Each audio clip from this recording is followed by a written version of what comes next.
విభిన్న సంస్కృతులు, భిన్న ఆచార్య వ్యవహారాలతో మినీ భారత్ను తలపిస్తోంది.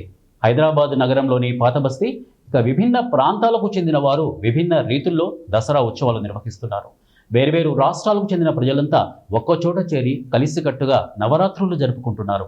నగరంలో స్థిరపడిన రాజస్థాన్, గుజరాత్, హర్యానా, హిమాచల్ ప్రదేశ్, మహారాష్ట్ర వంటి ప్రాంతాలకు చెందిన ప్రజలు, అగర్వాల్ కుటుంబీకులు, మరాఠాలు, కన్నడిగులు, బెంగాలీలు తమ తమ సంస్కృతి సాంప్రదాయాలకు అనుగుణంగా ఉత్సవాలు జరుపుకుంటున్నారు.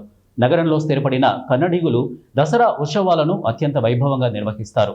జియాగూడ, అత్తాపూర్, సికింద్రాబాద్, గుల్జార్ హౌజ్, మామా జుమ్లా పాటక్, చారక్మాన్, కోక్రవాడి, చలాపుర, ఘన్సీ బజార్, జూలా, కూకట్పల్లి, ఎల్బీ నగర్ తదితర ప్రాంతాల్లో కన్నడిగులు దసరా వేడుకను భక్తి శ్రద్ధలతో నిర్వహిస్తున్నారు. దుర్గామాత చిత్రపటం వద్ద నల్లరేగడి మట్టిలో నవధాన్యాలు, విత్తనాలను వేస్తారు.